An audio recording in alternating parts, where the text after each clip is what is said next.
அந்த கைதை பற்றி நீங்கள் கிண்டலடிக்கும் விதமாக பாஜக திமுக கூட்டணி சொல்ல வரீங்கன்னா அப்ப நீங்க என்ன எங்களை கேவலப்படுத்தலையா? இல்ல கரெக்டா அசிங்கப்படுத்தலையா? என்ன தப்பா கேட்டாரு? என்ன கேக்குறாங்க? 1000 கோடி மதுபான ஊழல் உங்க கையில இருக்கு சார். அமலாக்கத்துறை உங்க கண்ட்ரோல்ல இருக்கு. அமலாக்கத்துறை தானே கண்டுபிடிச்சிருக்கு. அங்க போய் போராட்டம் பண்ணுங்க. பயம்.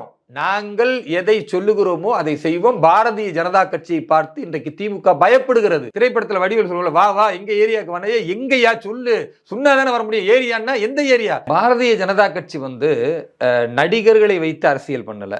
சரத்குமார், திரும்ப சொல்றேன், எங்க அவங்க எப்ப வந்தாங்க? யார் அவங்கலாம்? எங்களை எல்லாம் கொச்சைப்படுத்தும் விதமா நீங்க பாஜகவும் திமுகவும் கூட்டணினா எனக்கு கோவம் வருமா வராதா? இஸ்லாமியர் மாதிரி தொப்பி போடுகிற விஜய், இஸ்லாமியர் மாதிரி தொழுகை நடத்துகிற விஜய் ஒரு கோவில் திருவிழாவில் கூப்பிட்டுட்டு போய் நீங்க எங்களை மாதிரி அழகு குத்துங்க, எங்களை மாதிரி தீமிதி தீரில இறங்குங்க தீ அப்படின்னு சொன்னா உடனே விஜய் அந்த மாதிரி செய்வாரா? அதை திரு விஜய் செய்யும் போது கேலி குத்தாச்சா இல்லையா? தொழுகையில நிற்கும் போது அல்லாஹ் அக்பர் சில பேர் குனிறாங்க, இவர் எந்திரிச்சு பாக்குறாரு, ஐயோ குனிஞ்சிட்டாங்களேன்னு திரும்பி குனிறாரு, மறுபடியும் எந்திரிக்கிறாரு. ஏன் இந்த தர்ம சங்கடம்? ஏன் இந்த நடிப்பு? சினிமாவா இருந்தா ஒரு 4 ஆக்ஷன் அப்படின்னு போயிட்டு 5ஆவதுல பர்ஃபெக்டா செய்வார். அந்த 5ஆவது எடுத்து போட்டு சூப்பரா நடிச்சிட்டாருன்னு சொல்லுவாங்க. இந்து மாதிரி நீங்க வேஷம் போட வேண்டாம், பொட்டு வைக்க வேண்டாம், இஸ்லாமியர்கள் மாதிரி தொப்பி போட வேண்டாம். நீங்கள் கிறிஸ்துவர் ஜபமாலை போட்டுக்கிட்டே ஓட்டு கேளுங்க. ஒருத்தர் இருக்காரு சார், தமிழ்நாட்டுக்கு வரும்போது வேட்டி சட்டை போட்டு வராரு, இங்க வந்தா வணக்கம்னு சொல்றாரு. அப்ப அதுக்கு பேரு நடிப்பு அரசியலா? சினிமாவில் குடித்து விட்டு சிகரெட் அடிச்சு விட்டு பெண்களின் இடுப்பை கிள்ளி நடித்தவர் திடீரென்று ஒரு அரசியல் பிரவேசம் எங்களுக்கு அறிவுரை சொல்ல வேண்டும் என்றால் அதுக்கான யோகியம் இருக்கா? சரத்குமார் சொல்றீங்களா? வணக்கம் சார். வாழ்க வளமுடன். ஓகே, விஜய் ஒரு பக்கம் அவர் பாட்டுக்கு ஒரு அரசியல் கட்சி தொடங்கி நடத்திட்டு இருக்காரு. உங்க தலைவர் ஒரு போராட்டம் ஒரு அரசியல், அவர் ரூட்டு தனியா போயிரு. திடீர்னு ஏன் சார் அவரை போயிட்டு இடுப்பு கிள்ளி அரசியல் பண்றாருன்னா அவர் எங்க அப்படி பண்ணாரு? அதாவது நடிகர் விஜய் அவர்கள் தாவேக்கான ஒரு கட்சி ஆரம்பிக்கிறாரு. ஆரம்பித்த உடனேயே முதலில் அந்த கட்சிக்கு வாழ்த்து சொல்லியது பாரதிய ஜனதா கட்சியின் மாநில தலைவர் அன்பு சகோதரர் திரு அண்ணாமலை அவர்கள். ஏன்னா அதுதான் நாகரிகம். ஒரு ஜனநாயகத்தில் யார் வேண்டுமானாலும் வரலாம், அவர் வரணும், நல்ல முறையில் மக்களுக்கு தொண்டாற்ற வேண்டும் என்று பேசியவர் திரு அண்ணாமலை அவர்கள். அப்போ இந்த கேள்வியை யாருமே கேட்கல. அதே போல அவர் கடந்த ஒரு வருஷமா தன்னுடைய வீட்டில் இருந்து கொண்டே அறிக்கை கொடுப்பது அல்லது எப்பொழுதாவது மக்களிடத்தில் தலை காட்டும் விதமாக ஒரு 2-3 பொதுக்கூட்டங்களை அட்டன் பண்ணார்.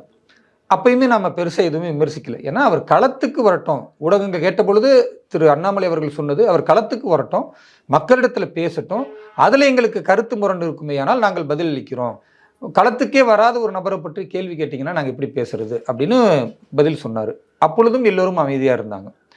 அவர் எப்பொழுது பாரதிய ஜனதா கட்சியும் திமுகவும் கள்ளக்கூட்டணி என்பது போன்று ஒரு அறிக்கை விடுக்கிறாரோ அப்போது ரியாக்ட் பண்ண வேண்டிய விதத்தில் நாங்கள் பண்ணி தான் ஆகணும். நாங்கள் என்ன சொல்கிறோம்னா, அவருடைய பேச்சுக்கு அவரே முரணாக இருக்கிறார். அவர் தான் என்ன சொன்னார், எங்களுடைய சித்தாந்த கூட்டணியின் எதிர் அப்படின்றது பாஜக, பாசிசம் என்பதை பாஜகவோடு அவர் ஒப்பிடுகிறார்.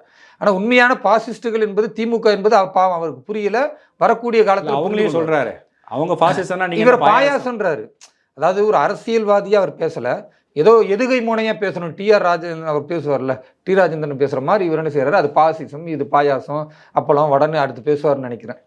அதனால் அவர் அப்படி உதாரணம் சொல்லக்கூடியதிலே என்ன சொல்கிறாருன்னா, ஒரு சித்தாந்த ரீதியான எங்களுக்கு எதிரியாக பாஜக இருக்கிறது, பேர் சொல்லலை ஆனால் அதைத்தான் சொல்ல வர முகமாக தான் சொல்கிறாரு. அதே மாதிரி எங்களுக்கு அரசியல் ரீதியான எதிரி என்பது திமுக அப்படின்னு சொல்கிறார். நீங்கள் நல்லா புரிந்து கொள்ளணும், ஒரு சித்தாந்த ரீதியான எதிரி ஒரு அரசியல் ரீதியான எதிரினா 2 பேருமே 2 வேறு துருவங்களாக இருப்பவர்களைத்தான் இவர் எதிர்க்கிறேன்னு சொல்கிறார்.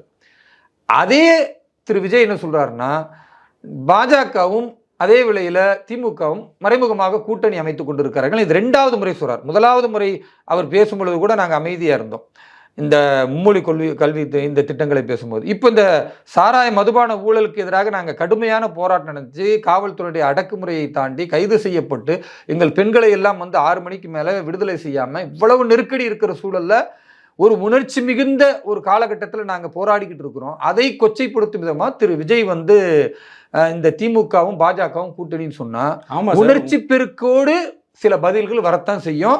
அந்த பதிலை தவிர்க்க முடியாது. அதுதான் எங்களுடைய மாநில தலைவர் அண்ணாமலை அவர்கள் சொன்னாரு. யோகிய மாதிரி பேசுறாரு, சினிமாவில் குடித்து விட்டு சிகரெட் அடிச்சு விட்டு பெண்களின் இடுப்பை கிள்ளி நடித்தவர் திடீரென்று ஒரு அரசியல் பிரவேசம் எங்களுக்கு அறிவுரை சொல்ல வேண்டும் என்றால் அதுக்கான யோகியம் இருக்கா? சரத்குமார் சொல்றீங்களா? திரும்பவும் நான் என்ன சொல்றேன், விஜய் பற்றி தான் நீங்க கேள்வி கேட்டீங்க. நீங்க சொல்றதெல்லாம் அவரும் பண்ணியிருக்காரு. திரு சரத்குமார் அவர்கள் அப்படி விமர்சித்தால் நாங்களும் மறுபடியும் விமர்சிப்போம். ஒரு நடிகரா அவர் அதெல்லாம் பண்ணியிருக்காருல, அப்புறம் அவர் கட்சியில நான் மட்டும் கேட்கறது, நான் கேட்பது என்னன்னா, நீங்கள் நடிகராக பண்ணும் பொழுது உங்களை விமர்சிச்சோமா? இல்ல. நீங்க நடிகராக இருந்து கொண்டு தான் கட்சி தொடங்குனீங்க. அதுக்கு நாங்க வரவேற்பு தானே தெரிவித்தோம். நீங்கள் நடிகராக இருந்து கொண்டு 2 பெரிய மாநாடுகளை நடத்துனீங்க. உங்களுடைய 1ஆம் ஆண்டு 2ஆம் ஆண்டு மாநாடுன்னு நீங்க நடத்துனீங்க, அறிமுக விழா நடத்துனீங்க. அதெல்லாம் நாங்க ஏதாவது தவறா கருத்து சொன்னோமோ? இல்ல. இல்ல அதுல அவர் பேசுற கருத்துல குறை இருந்தா நீங்கள் எப்பொழுது நாங்கள் உணர்ச்சி பெருக்கோடு கைது செய்யப்பட்டு அடக்குமுறையினால் காவல்துறையினால் மிகப்பெரிய மன உளைச்சலில் நாங்கள் இருக்கும் பொழுது அந்த கைதை பற்றி நீங்கள் கிண்டலடிக்கும் விதமாக பாஜக திமுக கூட்டணி சொல்ல வரீங்கன்னா, அப்ப நீங்க என்ன எங்களை கேவலப்படுத்தலையா? இல்ல கரெக்டா அசிங்கப்படுத்தலையா? என்ன தப்பா கேட்டாரு? என்ன கேக்குறாங்க?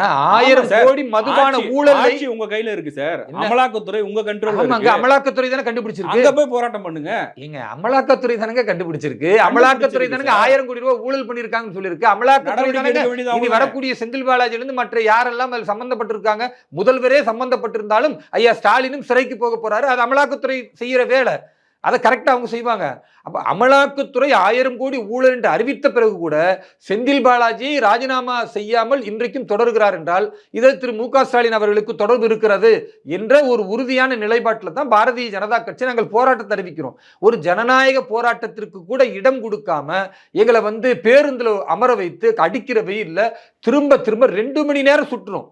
அப்ப நீங்க மண்டபத்தை ஏற்பாடு பண்ணல, முறையான கைது செய்கிறீர்கள் என்றால் எங்க தங்க வைக்க வேண்டும் என்ற எந்த ஒரு அடிப்படை அறிவுமே இல்லாமல் இப்படி ஒரு முட்டாள்தனமான வேலையை செய்கிறீர்கள். எங்களுடைய பெண்கள்ல இருந்து எல்லாரையும் நீங்க கைது செய்யப்பட்ட 6 மணி 7 மணி அப்பொழுதும் நீங்கள் வைத்திருக்கிறீர்கள் என்றால் நீங்க முழுக்க முழுக்க பாரதிய ஜனதா கட்சி மீது வன்மத்தை நிகழ்த்துகிறீர்கள். நாங்க போராடிக்கிட்டு இருக்கோம்.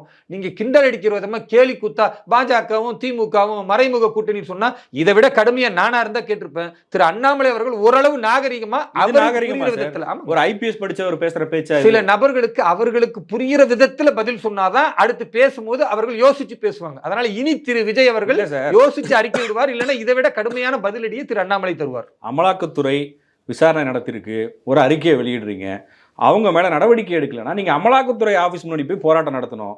நீங்க பண்றது அப்படிதானே இருக்கு. இவங்க அடிச்சுக்கிற மாதிரி அடிச்சுப்பாங்களான்னு விஜய் சொல்றது கரெக்டா புரிஞ்சுக்கிற மாதிரி ஒரு கேள்வி நீங்க முதல்ல கேட்டீங்க. அந்த கேள்விக்கு பதில் சொன்ன பிறகு மறுபடியும் நீங்க புரியாத மாதிரி நீங்களே பேசுறது எனக்கு வருத்தமா இருக்கு. நான் என்ன கேட்கிறேன், அமலாக்கத்துறையின் வேலை என்ன?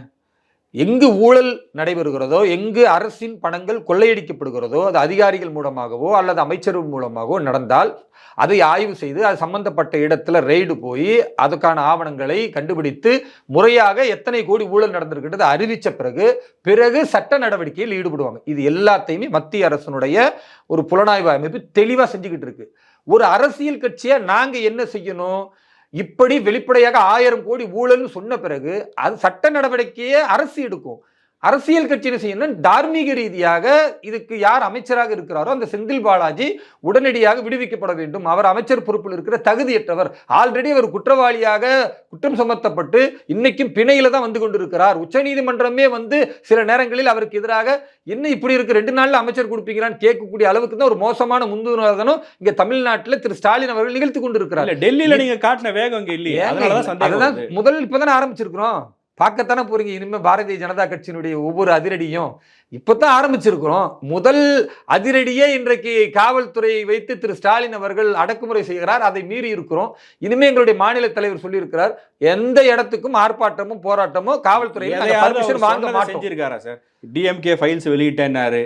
அதுக்கு அடுத்தது இப்போ ரீசெண்டாக நடந்த அண்ணா யூனிவர்சிட்டி விஷயத்துல என்கிட்ட சிடிஆர்லாம் இருக்கு, நான் ரிலீஸ் பண்ணுவேன்னு சொன்னாரு. இப்படி எத்தனையோ விஷயங்களை பேசுறாரு. அன்னைக்கோட பரபரப்பு முடிஞ்சது, அடுத்த நாள் வேற விஷயம். அப்புறம் டிஎம்கே ஃபைல் வெளியிட்ட பிறகுதாங்க செந்தில் பாலாஜி கைது செய்யப்பட்டார். திரு பொன்முடி அவர்கள் கைது செய்யப்பட்டார். பல அமைச்சர்கள் நீதிமன்றத்திற்கு இன்னைக்கு அலைந்து கொண்டிருக்கிறார்கள். அதே மாதிரி வழக்கு அதை துரிதப்படுத்தியதற்கான பேச்சு அவருடைய பேச்சாக இருந்ததா இல்லையா? பேசப்பட்டதா இல்லையா? அது நெருக்கடி பல இடங்களுக்கு கொடுக்கப்பட்டதா இல்லையா?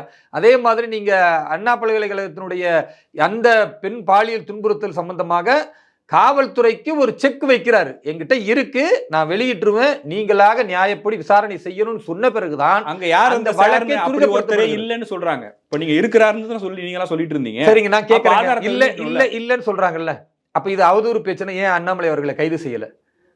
அதனாலதான் சொல்றாங்க. நான் கேட்கிறது, அண்ணாமலை அரசியல்வாதி, நீங்கள் சொல்ற மாதிரி அவர் பரபரப்புக்கு பேசுகிறார். ஆனா காவல்துறைக்கு ஒரு பொறுப்பு இருக்குல்ல. காவல்துறை சம்பந்தப்பட்ட ஒரு விசாரணையில் இருக்கக்கூடிய நேரத்துல அந்த ஆடியோ பதிவு எங்கள்கிட்ட இருக்குன்னு ஆதாரப்பூர்வமா சொல்லும் பொழுது, அப்படி இல்லைன்னு சொல்லக்கூடியவர்கள் என்ன செஞ்சிருக்கணும்? ஐயா ஸ்டாலின் உடனடியா போய் அவரை கைது செய்யுங்க. அதனாலதான் மறைமுக கூட்டணின்னு சொல்றாங்க. பயம் பயம். நாங்கள் எதை சொல்லுகிறோமோ அதை செய்வோம். பாரதிய ஜனதா கட்சியை பார்த்து இன்றைக்கு திமுக பயப்படுகிறது. அறிவாலயத்துக்கு வருவேன்னு சொன்னாரு, அறிவாலயத்தோட செங்கலை உருவேன்னு சொன்னாரு. முடிஞ்சா அண்ணா சாலைக்கு வாங்கன்னு உதயநிதி சொன்னாரு, போனாரா அவரு? ஏங்க அதுக்கு தாங்க பதில் கொடுத்தாரு. நீங்க கேள்வியை மட்டும் சொல்லுகிறீர்கள், பதிலை ஏன் மறைக்கிறீங்க? அவர் திரும்பவும் சொன்னார், அண்ணா சாலைன்றது எங்க? அண்ணா சாலை என்பது குறைந்தபட்சம் ஒரு 10 கிலோமீட்டர் பரப்பளவுல நீளமாக இருக்கிறது. எங்க வரணும்? நீங்க பாட்டுக்கு இந்த திரைப்படத்துல வடிவேல் சொல்லுவல, வா வா எங்க ஏரியாவுக்கு வரைய, எங்கயா சொல்லு, சொன்னாதானே வர முடியும். ஏரியான்னா எந்த ஏரியா? அப்ப அண்ணா சாலைன்னா அண்ணா சாலையில எங்க வரணும்னு சொல்லுங்க, தனியால வரேன்னு சொன்னார்ல. ஏன் திரு உதயநிதி பதில் அளிக்கல? ஏன் நீங்கள் அதை பேச மாட்டேங்கிறீங்க? நாங்கள் கேட்கிற கேள்விக்கு பதிலளிப்போமே தவிர, ஊடகங்களா ஒன்று யூகிச்சுக்கிட்டு இப்படித்தான் நீங்க சொல்லணும்னு நினைச்சா அதை நாங்கள் சொல்ல தயாரில்லை. எங்கள் பாதை தெளிவா இருக்கு.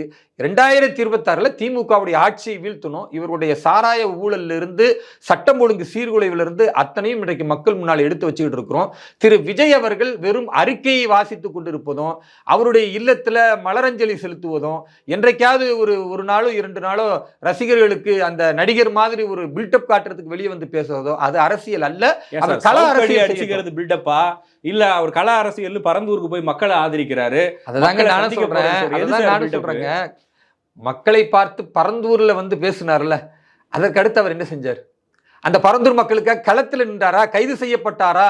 ஏதாவது காவல்துறையின் அடக்குமுறைக்கு உள்ளானாரா? ஒரு ஆட்சியை எதிர்க்கிறோம்னா இதெல்லாம் நடக்கணுங்க. அப்பதான் இந்த ஆட்சி நீங்க ஒழுங்கா எதிர்க்கிறீங்கன்னு அர்த்தம். எதிர்க்கிற மாதிரி எல்லாம் பாஜக தானே செய்யுது. எதிர்க்கிற மாதிரி எதிர்க்கிறீங்க, ஆனா ஒரு அண்டர்ஸ்டாண்டிங் இருக்குன்றதா உங்க மேல குற்றச்சாட்டு. அதாவது கூமுட்டைகளுக்கு பதில் சொல்ல முடியாது. அதனாலதான் திரு விஜய் அவர்களுக்கு அவர் புரியும் விதத்தில் எங்களுடைய மாநில தலைவர் பதில் கொடுத்திருக்கிறாரு. இனிமேல் அவருடைய சொல்றாங்க, இனிமேல் அவர் பாஜகவை சீண்டினால் இதைவிட கடுமையான பதிலை திரு அண்ணாமலை அவர்கள் தருவார் என்பதுதான் எங்களுடைய எதிர்பார்ப்பு. அதுவும் கேட்கிறாரு, 50 வயசுல ஏன் அரசியலுக்கு வந்தாரு, 30 வயசுல ஏன் வரலன்னு கேட்கிறாரு. உங்க மாநில தலைவர் ஸ்கூல்ல படிச்சுட்டு இருக்கும் போதே அவர் இலங்கை தமிழர்களுக்காக, மீனவர்களுக்காக போராட்டம் பண்ணியிருக்காரு, அவங்களுக்காக பேசியிருக்காரு. குஜராத் பூகம்பம் வந்தப்ப நிதி திரட்டி கொடுத்திருக்காரு. அதையெல்லாம் இன்னைக்கு விஜய் ரசிகர்கள் எடுத்து இதெல்லாம் அவர் செய்யலைங்க. ஒரு சினிமாவில் நடிச்சிட்டு இருக்காருன்னா அந்த சினிமா சம்பந்தப்பட்ட ஒரு சங்கம் நடத்திய நிகழ்வில் அவர் தனிப்பட்ட முறையில் அவரே முன்னின்று செஞ்சாரு, அவரே செஞ்சிருக்காரு. ஏங்க அதாவது திரைப்படத்தினுடைய நடிகர்கள் எல்லோரும் செய்வதுங்க, அது இயல்பாக செய்வதுங்க. அதை எல்லாரும் செய்யறாங்க. அப்படி பாத்தீங்கன்னா ஸ்கூல்ல படிக்கும் பொழுது கூட தான் ஒரு நிதியை கொடுக்குறோம், அது நான் கொடுத்தேன், அது அரசியல். அப்படி இல்லை. அரசியல் என்பது என்ன அப்படின்னா, நீங்கள் கள அரசியலுக்கு வருகிறீர்கள். வயது 50ல வரீங்க, இல்லை 90 வரீங்க, இல்லை 45 வரீங்க, அதில் சப்ஜெக்ட். 50 வயசுல அந்த மெச்சூர்டோட பேசணும். அந்த மெச்சூர் உங்கள்கிட்ட இல்லை என்பதற்கு தான் வயதை குறிப்பிடுகிறாரு. விஜய் பின்னாடி இருக்க கூட்டம் தான் உங்களுக்கு பயமா இருக்கோ? நம்ம ஏதாவது ஒரு ஆல்டர்னேட்டிவா வந்துடலான்னு பிளான்ல இருந்திருப்பீங்க. பாரதிய ஜனதா கட்சி நடிகர்களை வைத்து அரசியல் பண்ணல. சரத்குமார், திரும்ப சொல்றேன், எங்க அவங்க எப்போ வந்தாங்க? யார் அவங்கலாம்? அவர்களெல்லாம் எப்போ வந்தாங்க? அவர்களெல்லாம் வர்றதுக்கு முன்னாடியே சில பேர் வந்தாங்க. நான் கேட்பது என்னங்க, நீங்க சொல்லக்கூடிய திரு சரத்குமார் அவர்கள் எப்பொழுது வந்தார்? நடிகை மரியாதைக்குரிய குஷ்பு அவர்கள் எப்போ வந்தாங்க? அவர்களெல்லாம் வருவதற்கு முன்னால் பாரதிய ஜனதா கட்சி யாரையும் எதிர்பார்க்காம சித்தாந்த அரசியலில் இருக்கிற கட்சி இது. இந்த கட்சிக்குன்னு சில கொள்கைகள் இருக்கு. நடிகர்கள் என்பது அது ஒரு சாரார். அவங்கள நாங்கள் வரவே வேண்டாம்னு எப்படி சொல்ல முடியும்? ஒரு சமூகத்துல நடிகர்கள் இருப்பாங்க, கலைஞர்கள் இருப்பாங்க, பாடகர்கள் இருப்பாங்க. இழிவுபடுத்தவே இல்லை. அவர் எங்களை இழிவுபடுத்தினால் அடிக்கு பதிலடி கொடுப்போம். எதிர்கருத்து வைக்கலாம் சார். எப்படி தரம் தாழ்ந்து பேசுவீங்க நீங்க? அவர் தரம் தாழ்ந்து அவர் விஜய் அவர்கள் தரம் தாழ்ந்து பேசியிருக்கிறாரா இல்லையா? நாங்கள் கைது செய்யப்பட்டு சிறையில் இருக்கும் பொழுது, அடக்குமுறைக்கு உள்ளாக்கப்படும் பொழுது, நான் நோன்பு வைத்த நிலையில கைது செய்யப்பட்டு பஸ்ல 2 மணி நேரம் என்னை சுட்டுறாங்க, நாக்கெல்லாம் வறண்டு போச்சு. பிறகு கொண்டு போய் நடு ரோட்ல விடுறாங்க. எங்களை கைது செய்யறது தாயா கூட்டிட்டு வந்தீங்கன்னா 2 கிலோமீட்டர் தூரம் நாங்க நடக்கிறோம் இதே சென்னையில. பிறகு ஒரு இடத்துக்கு மறுபடி பஸ்ஸை கொண்டு டிசி நிப்பாட்டி மறுபடி பஸ்ல ஏற்றுறாங்க, மறுபடி கொண்டு போயிருக்காங்கன்னா நீங்க யோசிச்சு பாருங்க. என்ன மாதிரி எத்தனை இஸ்லாமியர்கள் இந்த மதுபான ஊழல் முறைகேடு திமுக செய்ததுக்கு எதிராக பாஜகவை நாங்க கைது செய்யப்பட்டோம். நோன்பு வைத்த நிலையில் நாங்கள் அவ்வளவு அவதி இருந்தாலும் கூட மக்களின் உயிர் காக்கக்கூடிய இந்த செயலை பாஜக முன்னெடுத்திருக்கிறது. நாங்கள் ஒரு தொண்டர்களாக அதுல களத்தில் இறங்கி மக்களின் உயிர்களுக்காக போராடிக்கிட்டு இருக்கோம்னா, இப்படிப்பட்ட உணர்வு பூர்வமாக நோன்பு வைத்த நிலையில் எங்களை எல்லாம் கொச்சைப்படுத்தும் விதமா நீங்க பாஜகவும் திமுகவும் கூட்டணினா எனக்கு கோவம் வருமா வராதா? நான் கேட்கிறேன். பர்சனலா ஒரு இயல்பாக ஒரு பாஜகவுடைய தொண்டனாக எனக்கு வருமா இல்லையா? ஒரு தொண்டனுக்கு வரக்கூடிய கோபத்தை தலைவனாக இருக்கக்கூடிய திரு அண்ணாமலை அவர்கள் பிரதிபலித்திருக்கிறார். அப்படித்தான் நீங்க பார்க்கணுமே தவிர, இனிமேல் அவர் நாகரிகமா பேசணும், அரசியல் கட்சி பாஜகவை கொள்கை ரீதியாக எதிர்க்கட்டும் அல்லது எங்களுடைய திட்டங்களை எதிர்க்கட்டும், அதில் நாங்கள் பதில் சொல்றோமே தவிர எங்களுடைய நிலைப்பாட்டை கொச்சைப்படுத்தும் விதமா பேசினா அந்த ஸ்டைலில் பதிலடி கொடுக்கறதுல நாங்கள் தயங்க மாட்டோம். மக்களுக்கான அரசியல் அவர் தொடர்ந்து பண்றாரு. இஃப்தார் விருந்துக்கு கூட அவரும் இஸ்லாமியர்கள் போலவே கைலி அணிந்து தொப்பி அணிந்து போறாரு, அவங்களோடு சேர்ந்து தொழுகை நடத்துறாரு, துவா பண்றாரு.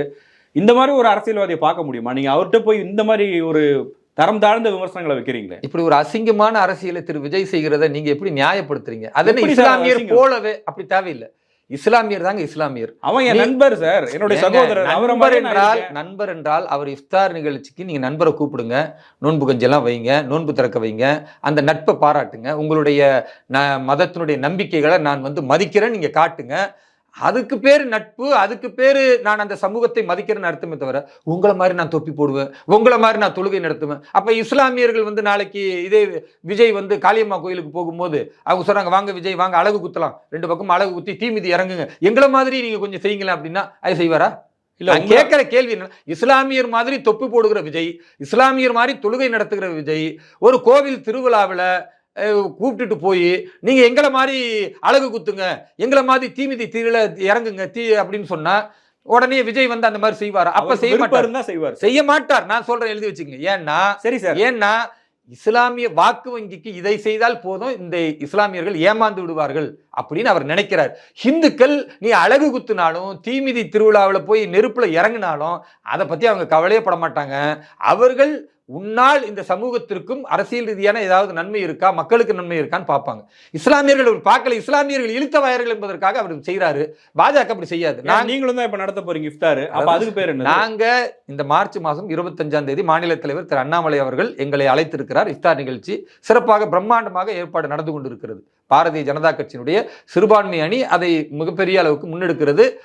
அதுக்கு நாங்கள் ஒரு வித்தியாசப்படுத்துறோம், பார்ட்டி வித் டிஃப்ரெண்ட். பாஜகவை பொறுத்த வரைக்கும் மற்ற கட்சிகள் மாதிரி கிடையாது, எங்களிடத்துல ஒரு வித்தியாசம் இருக்கும். என்ன அப்படின்னா, அண்ணாமலை அவர்கள் வருகிறார்னா அவர் பிறப்பால் ஹிந்து, அவர் வராருன்னா நெற்றியில குங்குமமோ திருநீர் அணிந்தோ வரணுமே தவிர குல்லா போட்டுட்டு வர வேண்டிய அவசியம் கிடையாது. அது நடிப்பு அரசியல். எங்களை மதித்து எங்களுடைய நம்பிக்கைகளை மதித்து எங்களுக்கு இஃப்தார் நிகழ்ச்சி அவர் தருகிறார், நாங்கள் போய் கலந்துக்கிறோம், அதில் வாழ்த்தி பேச போறாரு. இஸ்லாமியர்களுக்கு என்ன பாஜக செய்திருக்கிறது, இனிமேல் வரக்கூடிய காலங்களில் நாங்கள் எப்படி கூட இருப்போம், பக்கபலமா இருப்போம் என்பதுதான் பேசணுமே தவிர அதை தான் அவர் பேசுவாரே தவிர அவர் எங்களை மாதிரி தொழுகையில் ஈடுபடுறதெல்லாம் நடத்தவே மாட்டாரு. அதை திரு விஜய் செய்யும் போது கேலி குத்தாச்சா இல்லையா? தொழுகையில் நிற்கும் போது அல்லாஹ் அக்பர் சில பேர் குனிறாங்க, இவர் எந்திரிச்சு பாக்குறாரு, ஐயோ குனிஞ்சிட்டாங்களேன்னு திரும்பி குனிறாரு, மறுபடியும் எந்திரிக்கிறாரு. ஏன் இந்த தர்ம சங்கடம், ஏன் இந்த நடிப்பு? சினிமாவா இருந்தா ஒரு 4 ஆக்ஷன் அப்படின்னு போயிட்டு 5ஆவதுல பர்ஃபெக்டா செய்வார், அந்த 5ஆவது எடுத்து போட்டு சூப்பரா நடிச்சிட்டாருன்னு சொல்லுவாங்க. இங்க அவர் சூப்பராவும் நடிக்க முடியல, திடீர்னு கூட்டிட்டு போய் நிக்க வச்சா என்ன பண்ணும்? இந்த மாதிரியான தர்ம சங்கடம் வேண்டாம், நீங்க நடிக்காதீங்க. விஜய் அவர்கள் கிறிஸ்துவராகவே நீங்கள் இருங்கள், உங்க மதத்தினுடைய பற்றோடு இருங்கள். அதே வேளையில இஸ்லாமியர்களுக்கு மதிப்பளிங்க, இந்துக்களுக்கு மதிப்பளிங்க. இந்து மாதிரி நீங்க வேஷம் போட வேண்டாம், பொட்டு வைக்க வேண்டாம், இஸ்லாமியர்கள் மாதிரி தொப்பி போட வேண்டாம். நீங்கள் கிறிஸ்துவர் ஜபமாலை போட்டுக்கிட்டே ஓட்டு கேளுங்க, அவங்களுக்கு நியாயம் நீங்க வந்தா மாற்றம் தருவாங்கன்னா கொடுக்க போறாங்க. இந்த வேட அரசியல், இஃப்தார் என்கிற நோன்பு கஞ்சி அரசியலை செய்து இஸ்லாமியர்களை ஏமாற்றி விடலாம். அப்படி நீங்க இஸ்லாமியர்களை இழித்தவாயர்கள் என்று நினைத்தால் இஸ்லாமியர்களும் உங்களுக்கு ஓட்டு போட மாட்டாங்க. ஒருத்தர் இருக்காரு சார், தமிழ்நாட்டுக்கு வரும்போது வேட்டி சட்டை போட்டு வராரு, இங்க வந்தா வணக்கம்னு சொல்றாரு. அப்ப அதுக்கு பேரு நடிப்பு அரசியலா? நீங்க அடிப்படையில் நரேந்திர மோடி அவர்களை சும்மா மறைமுகமா பேசுறீங்க. நான் வெளிப்படையாவே சொல்றேன், விஜய் அவர்கள் செய்வது மதத்தின் பெயரால் ஏமாற்று வேலை. திரு நரேந்திர மோடி அவர்கள் செய்வது ஒவ்வொரு மாநிலத்தின் பண்பாட்டையும் கலாச்சாரத்தையும் நான் ஏற்றுக்கொள்கிறேன் என்ற பாரத தாயின் பிள்ளையாக செய்கிறார். ஏனென்றால் நரேந்திர மோடி அவர்கள் அவருக்கு திரும்பவும் சொல்றதை புரிஞ்சுக்கங்க, நரேந்திர மோடி அவர்கள் இந்த தேசத்தின் மகன். ஒவ்வொரு மாநிலத்திலும் அந்த மாநிலத்தின் பண்பாட்டை மதிப்பதற்காக அந்த மாநிலத்தின் பண்பாட்டை கலாச்சாரத்தை செய்வதை நீங்க மதத்தோட சேர்க்க முடியாது, சாதியோட சேர்க்க முடியாது. யாரும் அவர் வேட்டியோட வாங்கன்னு சொல்ல, தமிழ்ல பேசுங்கன்னு சொல்ல, அவர் அவருடைய மொழியில பேசட்டும், அவர் ட்ரெஸ்லயே வர சொல்லுங்க. அவர் ஓட்டுக்காக அவர். ஆனால் தமிழின் தொன்மை, தமிழ்தான் மூத்த மொழி என்பதை குஜராத் மண்ணிலிருந்து பேசுறாருல, அப்படி என்னைக்கு பேசுறதோட இருக்காரு, ஆனா செயல்பாட்டுல இல்லையா? செய்யல. ஏன் செய்யல? சிங்கப்பூர்ல தமிழுக்காக தனி இருக்கை அமைக்கலையா? லண்டன்ல அதற்கான தனி இருக்கை அமைக்கலையா? அல்லது உலகம் முழுக்க திருக்குறளை கொண்டு போக வேண்டும் என்று சொல்லலையா? 36 மொழிகளில மொழிபெயர்க்கக்கூடிய அந்த பணிகளை நிறைவு செய்யலையா? எதை செய்யல? பாராளுமன்றத்திலிருந்து யுனைடெட் நேஷனுடைய அவை வரைக்கும் யாதும் ஊரே யாவரும் கேளீர் என்று சொல்ல கனியர் பூங்குன்றன் பேசுறாரு சார். அதுல எல்லாம் குறையே இல்லை. எங்களுக்கு 2 மொழி போதும்னு சொல்றோம், 3 மொழி படிங்கன்னு சொல்றாரு. நீங்க சொல்லி அங்கதானே எல்லாருக்கும் பிரச்சனை. நீங்க 2 மொழி போதும்னு சொல்லிட்டு உங்க பிள்ளையே 3வது மொழி படிக்க வைங்க, பிரெஞ்சு படிக்க வைங்க, ஹிந்தி படிக்க வைங்க. 2 மொழி போதும்னு சொல்லி நீங்கள் திமுகவில் நடத்துற அமைச்சர்கள் நடத்துகிற, ஏன் ஐயா ஸ்டாலின் அவருடைய மகள் நடத்துகிற பள்ளிக்கூடங்கள்ல கூட நீங்க சிபிஎஸ்இ அல்லது ஹிந்தி மொழி கற்பிக்கிறது கற்றுக் கொடுங்க. எங்க மாணவர்களுக்கு, ஏழை மாணவர்களுக்கு 3வது மொழி வேணும். அது அந்த மக்களுடைய, அந்த மாணவர்களுடைய எதிர்பார்ப்பு. அந்த எதிர்பார்ப்பை நாங்கள் குரலா சொல்றோம். இந்த குரல் வெல்லும் என்ற நம்பிக்கை இருக்கு. இன்றைக்கு தேதி வரை 25 லட்சம் மக்கள் ஆதரவு தெரிவித்து கையெழுத்திட்டு இருக்கிறார்கள். கையெழுத்து வேகமா போய்கலாமே. பிஸ்கெட், சாக்லேட் தவறு இல்லையே, என்ன தவறு? மாணவர்கள் வந்து கையெழுத்து போடும் பொழுது அவர்களை பாராட்டி ஒரு பிஸ்கட் கொடுத்து அதை கொச்சப்படுத்துவீங்களா? என்னங்க அரசியல் பண்றீங்க நீங்க? எங்களுடைய எதிர்பார்ப்பை பாரதிய ஜனதா கட்சி முன்னெடுக்கிறது ஆசையோடு வந்து கையெழுத்து போடுறாங்க. அந்த மாணவர்களை பாராட்டி ஒரு சாக்லேட் கொடுத்துக்கிறதோ ஒரு பிஸ்கட் கொடுக்கறதோ அது அசிங்கம்னு நினைக்கிறீங்களா? அப்போ கையெழுத்தே வாங்குறீங்களா? இது வந்து நீங்க வந்து மாத்தி மடைமாற்றி பேசுகிறீர்கள். உங்களுடைய நோக்கம் என்பது என்னவென்று எங்களுக்கு தெரியாது. எங்கள் நோக்கம் என்பது ஏழை மாணவர்களும் மும்மொழி கற்க வேண்டும், அறிவில் சிறந்த மாணவர்களாக தமிழக மாணவர்கள் வர வேண்டும். பாரதம் முழுக்க இருக்கக்கூடிய ஒரு கொள்கையை தமிழகத்தில் மட்டும் நீங்கள் எதிர்க்கிறீர்கள் என்றால் அது முட்டாள்தனமாக மாணவர்களை நீங்கள் திரும்பவும் பெரிய சிந்தனைக்கு கொண்டு செல்லாமல் அவர்களை சுருக்குகிறீர்கள். அதை ஏற்றுக்கொள்ள மாட்டோம். Okay sir. வக்பு திருத்த சட்டம் தொடர்பான ஒரு குழு அமைச்சிருக்காங்க. அந்த குழுவில் உங்களுடைய பெயரையும் பார்க்க முடிந்தது. என்ன பண்ண போறீங்க அதில்? வக்பு திருத்த சட்ட மசோதா ஏன் தேவை என்பதை நீங்க நேற்றைய ஜாகிர் ஹுசேன் திருநெல்வேலியில் படுகொலை செய்யப்பட்டதிலிருந்தே புரிந்து கொள்ளலாம். இந்த வக்ஃபு திருத்த சட்ட மசோதா மத்திய அரசு கொண்டு வரும் பொழுது இங்க இருக்கக்கூடிய எஸ்டிபி என்ற அமைப்பு, தமுமுக, மனிதநேய மக்கள் கட்சி, ஜவாஹிருல்லா, நெல்லை முபாரக் போன்ற இந்த அயோக்கியர்கள்லாம் என்ன சொன்னாங்கன்னா, பார்த்தீர்களா மத்திய அரசு வந்து இந்த நிலத்தை எல்லாம் இஸ்லாமியர்களிடத்திலிருந்து பறித்து அதை இந்துக்களிடத்தில் தரப்போகிற பொய் பிரச்சாரத்தை பண்ணாங்க. அது மட்டும் அல்லாம இஸ்லாமியர்களிடத்தில் இவ்வளவு சொத்துக்கள் இருக்கிறது, அது இவர்கள் கண்களை உறுத்துகிறதுன்னு சொன்னாங்க. ஆனால் இன்றைக்கு என்ன நடக்குதுன்னா, மத்திய அரசு தெளிவாக சொல்லுகிறது, இஸ்லாமியர்கள் சொத்து என்று எதை சொல்லுகிறீர்களோ அது இருக்கிறதெல்லாம் திமுக காரங்கையிலையும் காங்கிரஸ் காரங்கையிலும் இருக்கக்கூடிய இஸ்லாமியர் கையில் என்ன இருக்கு? அந்த தர்காவும் மசூதியும் தாண்டி இருக்கிற அத்தனை சொத்துக்களுமே அபகரிப்பில் இருக்கிறது. அதை மீட்டு தர வேண்டும் என்றால் முறையான சட்டம் தேவை, மாவட்ட ஆட்சியருடைய கண்காணிப்பு தேவை. அது சட்ட நடைமுறைக்கு வந்து அங்க இருக்கக்கூடிய ஒரு முதல்வரோ அல்லது திமுக காரர்களோ அல்லது யாராக இருக்கட்டும் கொள்ளையடித்து வைத்திருந்தால் அதை மீட்கணும்னா மத்திய அரசின் அதிகார கை வந்தாதான் அது நடக்கும். அதுக்கு தான் இந்த சட்டங்களை கொண்டுட்டு வராங்க. ஆனா நீங்க அதெல்லாம் எதிர்த்தீங்க. இன்றைக்கு என்ன நிலைன்னா, அதே திருநெல்வேலியில காவல் உதவி ஆய்வாளராக இருந்த ஒரு இஸ்லாமியர் ஜாகிர் ஹுசேன், அவர் ரிட்டையர்ட் ஆகியிருக்கிறாரு. அவர் ஒரு பள்ளிவாசலுடைய முத்தவள்ளியாக இருக்கிறார். அவர் சம்பந்தப்பட்ட அந்த முத்தவள்ளியாக இருக்கிற எல்லையில் நிறைய வக்ஃபு சொத்துக்கள் இருக்கிறது. அதை சில பயங்கரவாத அடிப்படைவாத சக்திகள் அபகரித்து வைத்திருக்கிறார்கள். அதை மீட்பதற்காக அவர் தொடர்ந்து போராடுகிறார். அதுக்காக காவல் ஆய்வாளர்கிட்ட, நெல்லையில காவல் உதவி ஆய்வாளர், துணை ஆய்வாளர்கிட்ட, இணை ஆணையாளர் இடத்துல, இவர்களிடத்துலலாம் அவர் மனுக்களை தராரு. எதுக்குமே நியாயம் இல்லை. ஒரு கட்டத்தில் அவரை கொலை செய்வதற்கு திட்டமிடுகிறார்கள். அதை அவர் வெளிப்படையாக ஊடகத்தில் பேசுகிறாரு. என்னை கொலை செஞ்சிருவாங்கன்னு நான் நினைக்கிறேன், பெரிய கும்பல் இதற்காக முயற்சி செஞ்சிருக்கு, நான் காவல் ஆய்வாளர்கிட்ட சொல்கிறேன், இணை ஆணையாளர்கிட்ட சொல்லிட்டேன், எனக்கு எந்த உதவியுமே கிடைக்கல என்ற ஒரு நிலையை அவர் வீடியோ பேசியிருக்கிறார். அது தமிழக முதல்வருக்கு தான் பேசுறாரு. அதன் பிறகுதான் அவர் கொலை செய்யப்படுகிறார். தொழுகை முடிச்சுட்டு வரும்போது கொலை செய்யப்படுகிறார்னா இந்த கொடூரம் ஏன் நடக்குது?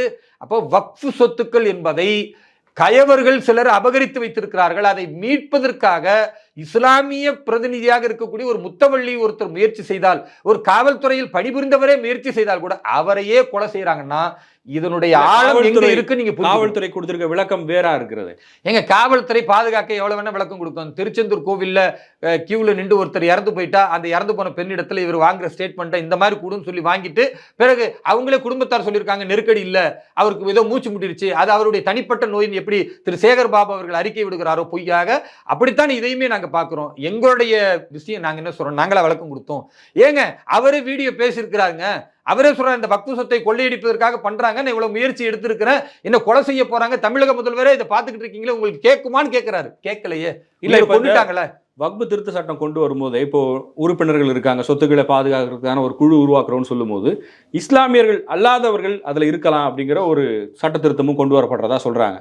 நீங்க இதை ஏத்துக்கிறீங்க? அறநிலையத்துறையில ஒரு எக்ஸிகியூட்டிவ் ஆஃபீஸர், ஒரு ஈஓ வந்து இந்து அல்லாத ஒருத்தர் வேறு ஒரு சமூகத்தை சேர்ந்தவரை நியமிச்சா ஏத்துப்பீங்களா நீங்க? வக்ஃபு திருத்த சட்ட மசோதால இது மாதிரி நிறைய கேள்விகளை முன்வைக்கிறார்கள். அந்த கேள்விகள் இஸ்லாமியர்களிடத்தில் தவறாக போகும் பொழுதுதான் அவர்கள் பாரதிய ஜனதா கட்சி ஒரு அச்ச உணர்வோடு அல்லது ஒரு எதிர்ப்பு மனநிலையோடு பார்க்குறாங்க. இதை உடைத்தெறிய வேண்டும் என்பதற்காகத்தான் பாரதிய ஜனதா கட்சியின் மாநில தலைவர் அன்பு சகோதரர் திரு அண்ணாமலை அவர்கள் ஒரு 6 பேர் கொண்ட குழு அமைத்திருக்கிறார்கள். அந்த குழுவில் நானும் ஒருவராக நேற்று தான் அதனுடைய முதல் ஆய்வுக் கூட்டம் மதுரையில் நடந்தது. அங்கே ஊடகவியலாளர்களை சந்தித்து நாங்கள் தெளிவாக சொன்னோம், இப்படி எத்தனை பொய்களை சொல்லுகிறார்களோ இந்த பொய்களுக்கு பதிலடியாக தமிழகம் முழுக்க பொதுக்கூட்டங்கள், அதே போன்று கையேடுகள், கருத்தரங்கங்கள் என்று மிகப்பெரிய அளவுக்கு நடத்தி இஸ்லாமியர்கள் மட்டுமல்ல தமிழகத்தில் உள்ள 8 கோடி மக்களும் புரிந்து கொள்ளக்கூடிய அளவிற்கு இந்த வக்ஃபு திருத்த சட்ட மசோதா இஸ்லாமியர்களையும் பாதுகாக்கும், இந்துக்களுடைய சொத்துக்கள் அபகரிக்கப்பட்டிருந்தால் அதையும் மீட்டெடுக்கக்கூடிய ஒரு நியாயமான சட்டம் என்று புரிய வைப்பதற்கான அந்த வேலையை நாங்கள் துவங்கி இருக்கிறோம். மதுரையிலிருந்து ஆரம்பமாகிவிட்டது. நீங்க கேட்ட கேள்விக்கு வர, அறநிலையத்துறையில அனுமதிக்க மாட்டீர்கள், அதே நேரத்தில் வக்ஃபு போர்டுல நீங்க எப்படி அனுமதிப்பீங்க இஸ்லாமியர் அல்லாதவரை அப்படின்னா, நீங்க அடிப்படையில் பார்க்கணும், அறநிலையத்துறை என்பது கோவில் சார்ந்த வழிபாடு நிர்வாகத்திலும் தலையிடும். ஆனா வக்ஃபு போர்டு என்பது பள்ளிவாசல் சார்ந்த வழிபாட்டில் தலையிடும் போது அங்கு இந்துக்கள் செல்வது முறையா அப்படின்ற கேள்வி எழுப்புகிறீங்கல்ல, முறை இல்லை அப்படின்றதுக்கு என்ன ஆதாரம் இருக்கு? மத நம்பிக்கையின் அடிப்படையில் நீங்க மதுரை மீனாட்சி அம்மன் கோவிலா இருக்கட்டும், பழனி முருகன் கோவிலா இருக்கட்டும், இல்ல குருவாயூர் கோவிலா இருக்கட்டும், அங்க இந்துக்களை தவிர வேறு எந்த மதத்தினரும் உள்ள நுழைய முடியாது அப்படின்னு அவங்க நம்பிக்கை வச்சிருக்காங்க. ஆகமம் இருக்கு. அப்படித்தான் காலகாலமா இந்த அறநிலையத்துறை பின்பற்றி கொண்டு இருக்கிறது.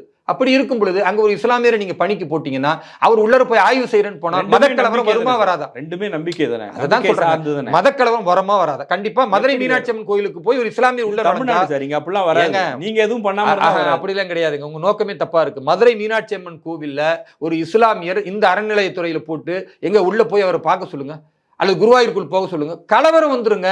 எப்படிங்க இந்துக்கள் ஏத்துக்குவாங்க? அது ஆகம நம்பிக்கைங்க. அதே மாதிரி நீங்க கேட்கலாம், அப்ப இஸ்லாமியர்கள் மசூதிக்குள்ள வரலாமா? அது நியாயமானு கேட்டீங்கன்னா, இஸ்லாமியர்கள் மசூதிக்குள்ள வரலாம், அதுக்கு தடை இல்லையா? மத நம்பிக்கையில் அவங்க ஒரு நம்பிக்கை வச்சிருக்காங்க, அதுல தடை இருக்கு. மசூதிக்குள்ள இந்துக்கள் வரலாம், கிறிஸ்தவர்கள் வரலாம், கடவுளே இல்லைன்னு சொல்றது கூட வரலாம், அதுக்கு அனுமதி இருக்குல்ல. கடவுளே இல்லைன்னு சொல்ற திருமாவளவன் அவர் இதே மவுண்ட் ரோடு மசூதியில தொழுகையில ஈடுபடலையா? அது இஸ்லாமியர்கள் அனுமதிக்கலையா? எத்தனையோ கட்சிக்காரர்கள், அரசியல்வாதிகள் நோன்பு கஞ்சி பள்ளிவாசல்ல வச்சு நாங்க நோன்பு திறக்கும் போது கலந்துக்கலையா? எங்களுடைய அந்த பிரசங்கத்துல அவங்க அமரலையா? அதெல்லாம் நடக்க தானே செய்யுது. அப்ப இது தடை இல்லை, அதனால இங்க அனுமதிக்கலாம். இங்கு தடை இருக்கிறது, அதனால அனுமதிக்க முடியாது என்ற அடிப்படையை புரிந்து கொள்ளணும். மத நம்பிக்கையை எப்பொழுதும் புண்படுத்தக்கூடாது. அதுல பாரதிய ஜனதா கட்சி தெளிவா இருக்கு. நன்றி சார். நன்றி, வாழ்த்துக்கள்.